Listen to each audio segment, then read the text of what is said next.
Good day, everyone.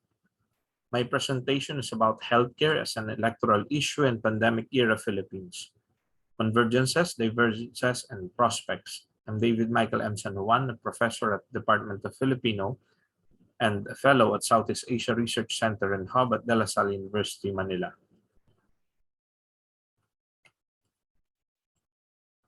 Partly because of lack of mass testing, effective contact tracing, and relatively slow-paced vaccination, the Philippines remained a COVID-19 hotspot for almost 2 years, at least until the end of October 2021, when new infections seemed to be relatively on a downtrend.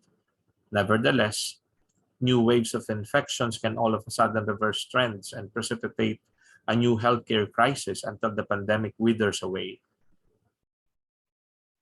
Thus, even in the next few years, healthcare is poised to continue being among the major public issues in a country where COVID-19 hospitalization costs compel individuals to spend for huge out-of-pocket payments or OOPPs, despite having public insurance through PhilHealth, and even if they also have private medical insurance, or as we label them, private health and maintenance organization, or HMOs. Pulse Asia September 2021 survey, which found personal and national concerns converging on healthcare, will mirror real-world concerns even after the 2022 elections. Within this context, the aim of the presentation is firstly to analyze the convergences and divergences of the various presidential candidates' take on healthcare as an electoral issue. And secondly, to project the prospects for healthcare reform by highlighting social movements' recent related advocacies. The major presidential candidates include the following: Ferdinand Bongbong Marcos Jr., Leni Robredo, Manny Pacquiao, Isko Moreno, Panfilo Lacson, and Leody de Guzman. Due to time constraints, this oral presentation will use the Makabayan Blocs healthcare platform as a springboard for quickly comparing the stances of the above-mentioned presidential candidates. Details of each of the presidential candidates' stances are nevertheless available in the full paper, which will be made publicly available right after this presentation. Despite not fielding their own presidential candidate and instead throwing their support behind Robredo's candidacy, Makabayan Blocs' healthcare sector agenda merits attention and analysis, as theirs is arguably the most comprehensive and more detailed one. Makabayan Blocs' framework, which is closer to de Guzman's Laban ng Masas platforms, is a little bit different from Robredo's. Makabayan Blocs' Pro-People Change platform for 2022 contains 7 points, first of which is to promote comprehensive and humane response to the pandemic, encompassing policies such as expanding, strengthening, and ensuring sufficient budget for the healthcare system. Nery Colmenares, one of Makabayan Blocs' 2 official senatorial candidates, urged presidentiables to adopt a more comprehensive and thoroughgoing overhaul of the public healthcare system, as the COVID-19 pandemic has exposed the weaknesses and limitations of the current public healthcare system. It's a system that is severely lacking, expensive for ordinary people, disjointed, and inefficient. The country needs a new integrated, comprehensive, and free public healthcare system.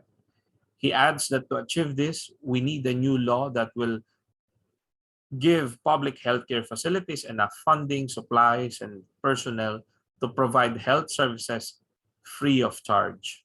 Furthermore, Colmenares also asserted that this requires the integration of the currently devolved public healthcare system with an emphasis on preventive and community-centered health services.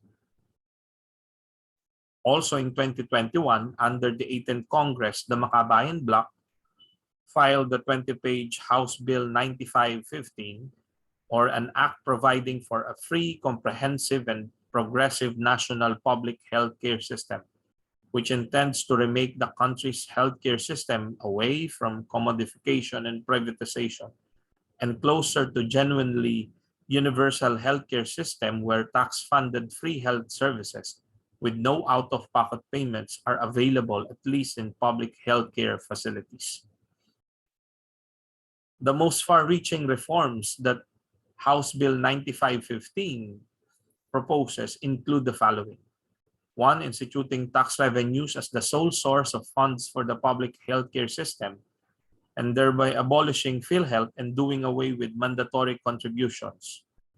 Number 2, free healthcare in public health facilities, including free medicines with no out-of-pocket payments. Number 3, free oral and dental healthcare services in all facilities. Number 4, renationalization or subjecting under public control health services.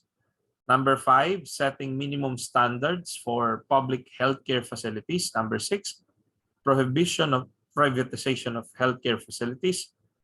Number 6, tax holidays and incentives for local private hospitals in areas where there are no public facilities.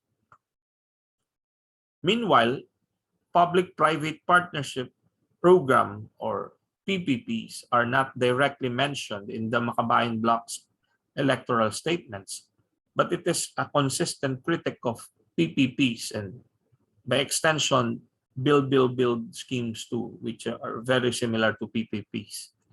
In 2016, Colmenares and other Makabayan Bloc legislators voted against the institutionalization of the Aquino administration's public-private partnership scheme.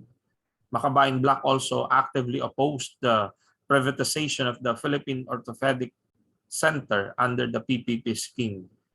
Reversing privatization and commercialization of and increasing public expenditure for social services, including healthcare, and demanding accountability with regard to what it labels as plunder in PhilHealth and other agencies are also among the Makabayan Bloc's electoral agenda for 2022.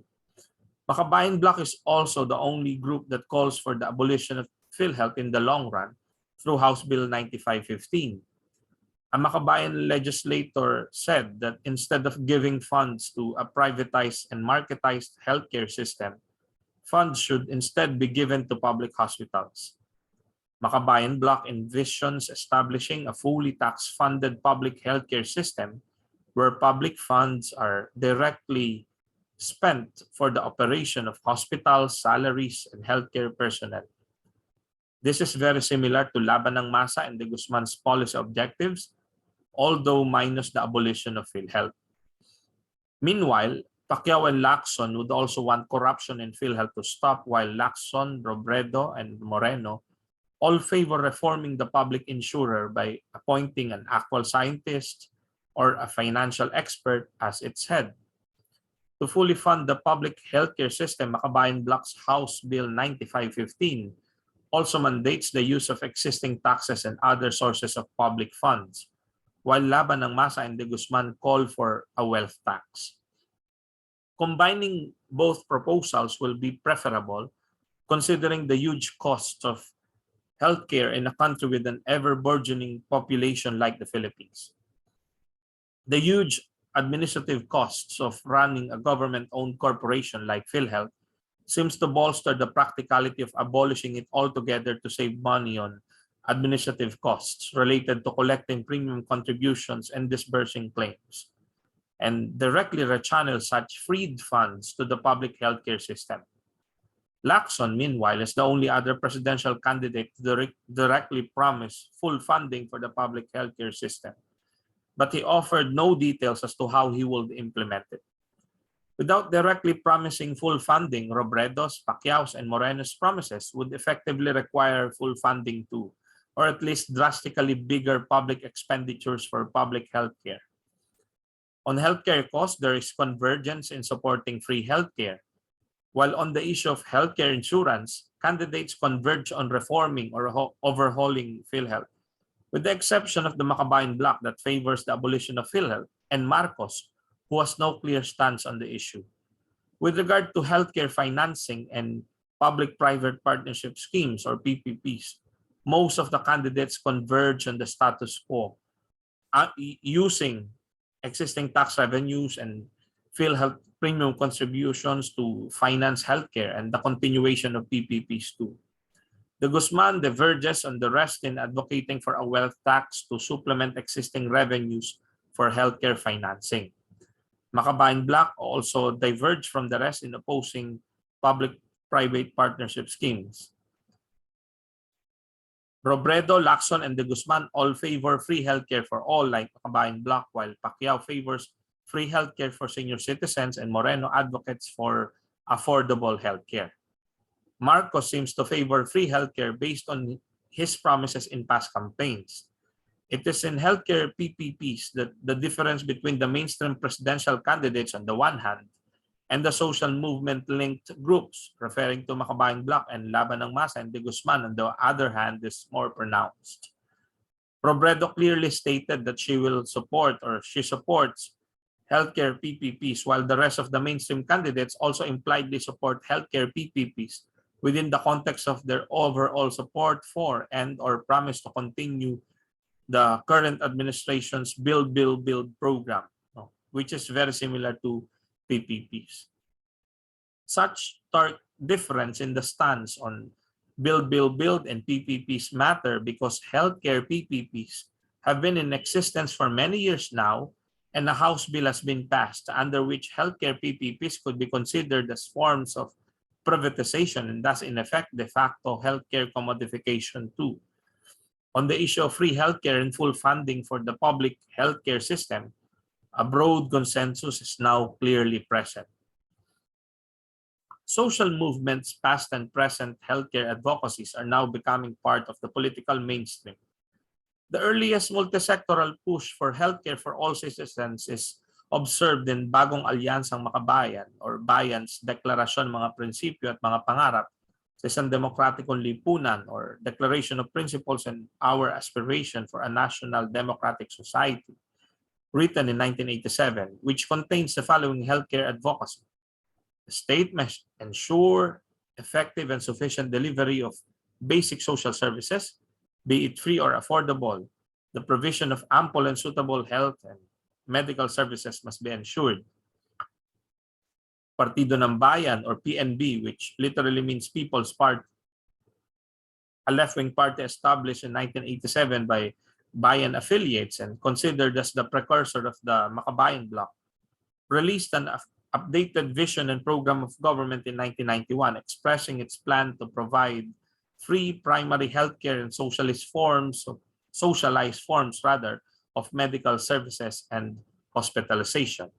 Fast forward to 2015, Makabayan bloc's official declaration of endorsement of the presidential and vice presidential ticket of Grace Poe and Chis Escudero pointed out their pledge to increase the budget and expand the system of public education, hospitals, health centers, and housing. Poe and Escudero signed response to the said endorsement provides details of such healthcare policy. For example, we say that the health of everyone is important. A person's family must not become bankrupt because of his or her sickness. Public hospitals must be increased and strengthened. The policy of commercialization and privatization of public hospitals must be reviewed. Healthcare services is not a privilege for those who have money, but a right that must be enjoyed by everyone in society. In the current election cycle, Makabayan Coalition or Makabayan bloc has thrown its weight behind Robredo's presidential campaign, citing common points between the former's and the latter's platforms, first of which includes strengthening and expanding the public healthcare system, which, as explained above, is tantamount to establishing a free and fully funded healthcare system. Another milestone in this campaign cycle is Nurses United Party List attempt to register, which, though unsuccessful, remains an important threshold for healthcare reform, as the said group is the first healthcare professionals party, which include pushing for the enactment of free, comprehensive, quality health services, including free and quality safe medicines in the country in its prospective legislative priorities. During and in between elections, the existence of such a party list would ensure that A robust public campaign for free healthcare will have a focused, dedicated, and competent set of core leaders. Ideologically, Nurses United Party List is more closely aligned with the Makabayan bloc, but its registration is nevertheless supported vigorously by Carl Balita, senatorial candidate under Moreno's Acción Democrático. Balita includes healthcare as among his campaign advocacies. Another senatorial running under Lacson's Reforma Party, Dr. Mingita Padilla, also lists free treatment under the universal healthcare framework as among her campaign priorities. Pacquiao's inclusions of Makabayan bloc's Colmenares and Labog, both free healthcare champions in his official senatorial slate, further highlight the consensus on free healthcare advocacies. A multisectoral formation for accessible healthcare already exists, the so-called Universal Healthcare Watch, but a more progressive formation is needed to highlight free healthcare, considering that accessibility is clearly not the only problem in the Philippine healthcare system. Such more progressive formation would help to broaden the advocacy coalition needed to pass any meaningful legislation. Past initiatives against healthcare privatization, such as the network opposed to privatization, could be revived and steered towards prioritizing free healthcare advocacy as a proactive alternative to a merely anti-privatization campaign. Seasoned organized groups of healthcare personnel from the Health Alliance for Democracy or HED to Council for Health and Development or CHD, which are both affiliates of the NOP or the Network Opposed to Privatization, are certainly well equipped in accepting such a challenge of building another coalition. Indeed, HED has been championing free healthcare for the past years already. These groups should link with political groups or at least elements of those that support free healthcare as an advocacy. The dynamic relationship between the veterans of the so-called Parliament of the Streets, think tanks, academe, and progressive parties can help precipitate a paradigm shift that would eventually galvanize public opinion to concretize healthcare reform aspirations into policy reform even after the election cycle is over. Acknowledgements. A longer version of this paper benefited from the comments of one of my mentors, Dr. Cleo Ann Kalimbahin from the Department of Political Science and Development Studies, Department of De La Salle University. And I also wish to thank the two anonymous reviewers of the first draft of this conference paper who gave constructive comments for the improvement of the paper. And if you want to have a copy of the full paper, it is now viewable at dmmsanjuan.com. You can also send me an email at david.sanjuan@dlsu.edu.ph. Thank you very much for listening, and let us all fight for a free healthcare system in the Philippines. Salamat po.